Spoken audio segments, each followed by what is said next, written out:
the dark days of early 20th century America, a frightening figure emerged, leaving a trail of terror and tragedy. Known as the Gorilla Man and the Dark Strangler, this individual became one of the first known serial sex murderers.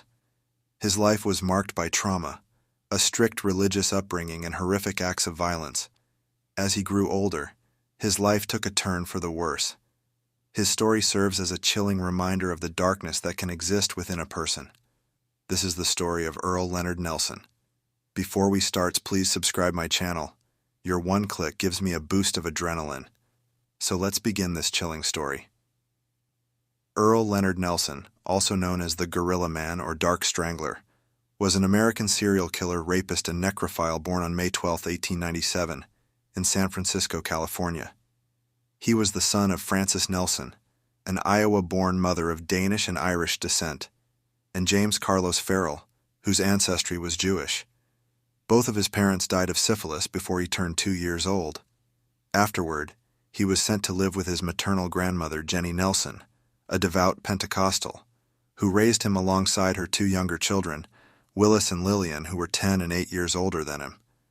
From a young age, Nelson displayed self-loathing and other troubling behaviors. At the age of 7, he was expelled from Agassiz Primary School in San Francisco. Around the age of 10, he was involved in an accident when he collided with a streetcar while riding his bicycle and was unconscious for 6 days. After he regained consciousness, Nelson's behavior became erratic, and he began suffering from frequent headaches and memory loss. After getting into trouble for minor crimes in his early adult years, he was sent to a mental institution for a while. Starting in February 1926, he committed many rapes and murders, mainly on the West Coast. Nelson was called a psychotic prodigy because of his strange and erratic behavior as a child. He would talk to imaginary people, constantly quote Bible verses, and watch female family members undress. Nelson's behaviors grew increasingly strange and manic during his childhood. His grandmother observed that Nelson would often leave for school in freshly cleaned clothes, only to return home in rags, as if he had swapped clothes with a homeless person. His strong religious upbringing continued to influence him throughout his life, and as a teenager, he became obsessed with reading the Book of Revelation. But he did exactly the opposite of what the Bible teaches. The crime he committed will traumatize your mind. In early 1926, Earle Nelson embarked on a chilling killing spree that would leave a trail of terror across California. His first known victim was Clara Newman, a wealthy landlady aged 60 who resided in San Francisco. On February 20th, Nelson entered her boarding house at 2037 Pierce Street, disguising himself as a potential tenant named Roger Wilson. Once inside, he committed a horrific act, strangling Clara before violating her lifeless body and hiding her remains in an empty apartment within the building. The darkness of his actions did not end there. Just over a month later, on March 2nd, Nelson struck again, this time targeting 63-year-old Laura Beale in her home in nearby San Jose. The cord he used to strangle her was wound so tightly around her neck that it embedded into her flesh, illustrating the brutality of his methods. On June 26th, he murdered another victim, 63-year-old Lillian St. Mary, in San Francisco. Then, exactly 2 weeks later, he traveled 325 miles south to Santa Barbara, where he claimed the life of 53-year-old Ollie Russell in her boarding house. An autopsy revealed that Ollie had also been sexually assaulted after her death, prompting police to connect her murder to the earlier slayings in the San Francisco area. As the summer wore on, tragedy struck again on August 16th when 52-year-old Mary Nisbet, an apartment building manager in Oakland, was found dead by her husband. She had been strangled and raped in the bathroom of a vacant apartment. Initially, the police questioned her husband but soon cleared him of any suspicion. Witnesses later reported seeing a smiling stranger lurking outside Nisbet's apartment on the day of her murder. Descriptions of Nelson began to circulate as well. He was portrayed as a dark, stocky man with long arms and large hands. This led newspapers to label him with ominous names like the Dark Strangler, the Gorilla Man, or even the Gorilla Killer, marking him as one of the most feared criminals of his time. In the fall of 1926, Nelson relocated to Portland, Oregon. On October 19th, he committed a horrific crime by raping and murdering Beata Withers, a 35-year-old landlady. Her teenage son made the grim discovery of her body, which was hidden in a trunk in the attic. The following day, Nelson killed 59-year-old Virginia Grant in one of her vacant properties, hiding her body behind a furnace. By October 21st, another landlady, Mabel Fluke, went missing. Her body was later found in her attic, strangled with a scarf. In the wake of these murders, a jury was convened to investigate Withers' death. The jury's opinions were split, with some believing it was a suicide and others suspecting murder. Following these crimes, Nelson briefly returned to San Francisco, where he raped and killed Anna Edmonds on November 18th.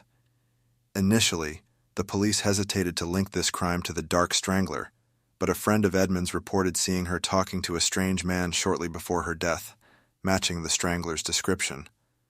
On November 19th, a pregnant woman in nearby Burlingame survived an attack by a man posing as a potential buyer. She later realized he had been trying to distract her by commenting on the intricate details of the house's ceilings.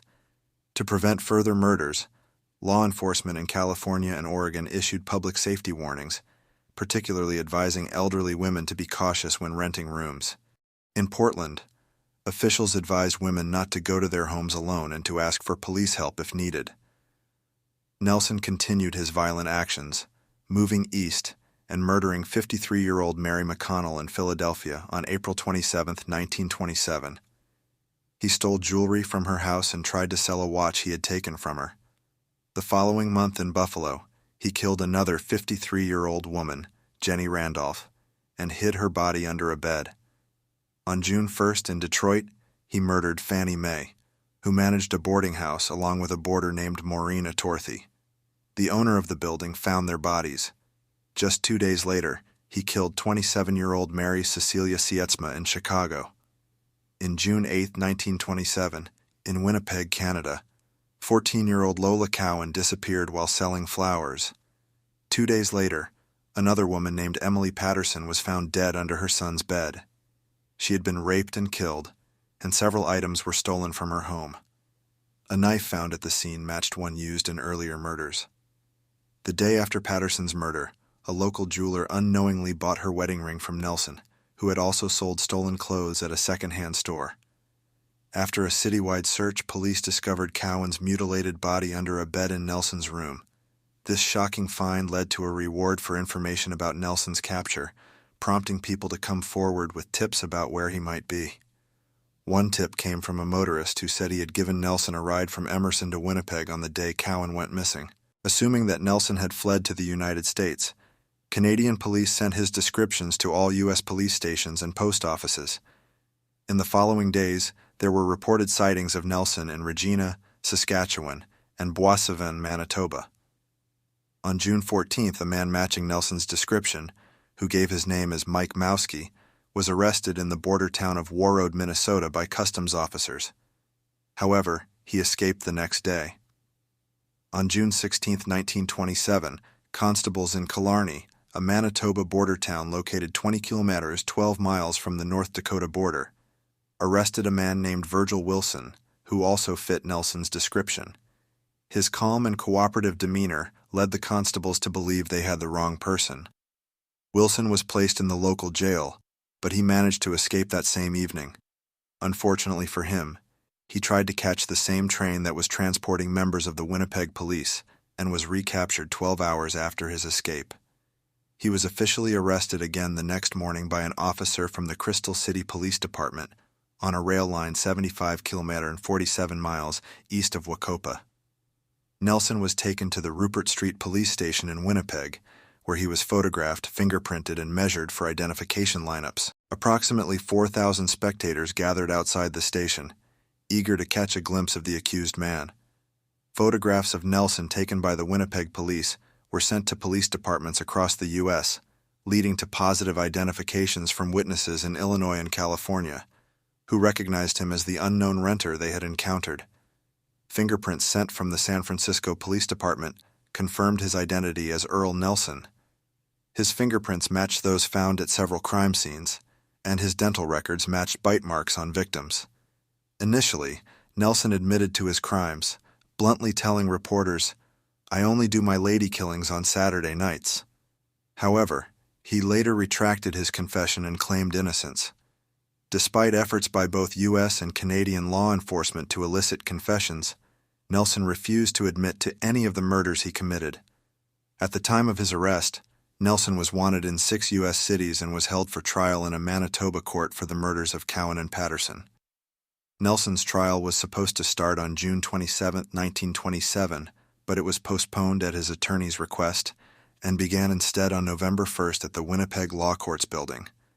The case was prosecuted by R.B. Graham and overseen by Justice Andrew Dysart. Nelson was defended by court-appointed attorney James H. Stitt. Over 60 witnesses from Canada and the U.S. also testified, many placing Nelson at the crime scenes or linking him to stolen property from the victims' homes. The closing statements of Nelson's trial were finished on November 5, 1927. After 40 minutes of discussion, the jury found him guilty of murder, and he received a mandatory death sentence. Relatives of victims McConnell and Cowan visited Nelson in prison after his conviction, but he continued to claim he was innocent.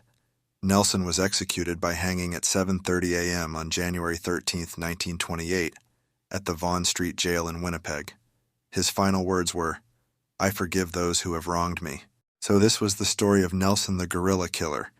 Thanks for watching and make sure to subscribe.